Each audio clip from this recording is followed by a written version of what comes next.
Hello everyone, welcome back for part 2.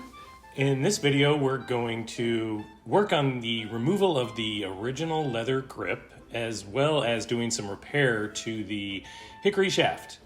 As you see right here, we've got to remove this little cap. It's I think an aluminum cap that goes on the end of the club basically to hold the leather grip in place. The grip has a couple tacks in it, 3 in fact, that hold the grip in place, but this is more of a decorative piece.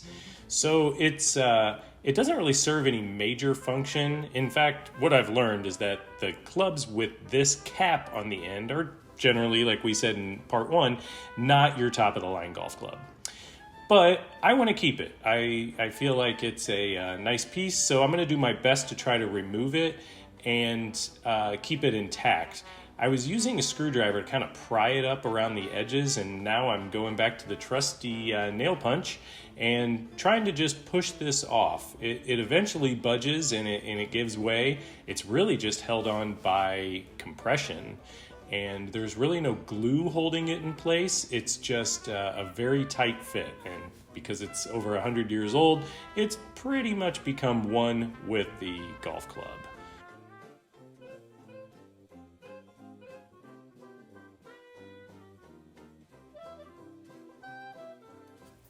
As you can see, we're getting really close.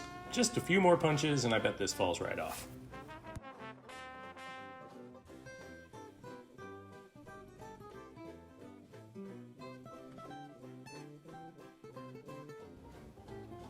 There she goes.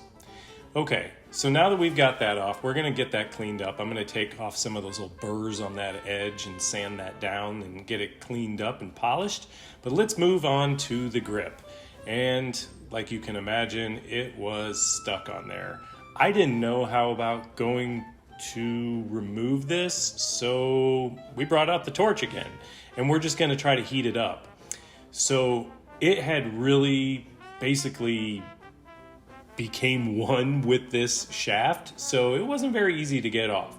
It's not like your traditional metal shafted golf club of today where you can basically strip it off with a knife and then use steel wool to remove any of the double stick tape that was once there.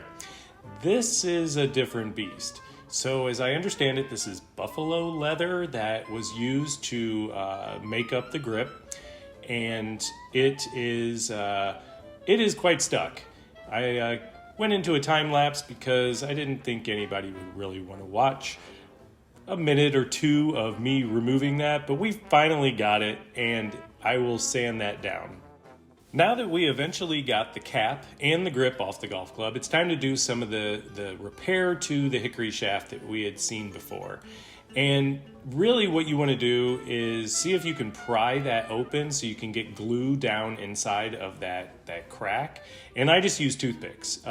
There's probably a million things you could use. Toothpicks seem to do really well.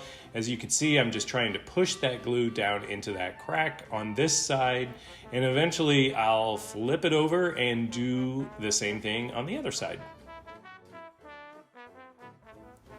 Now I know what you're thinking. This guy should be a hand model.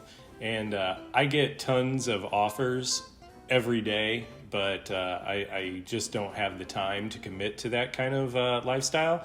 So I'm gonna stick with woodworking for now. The clamps go on pretty easy. It's pretty straightforward.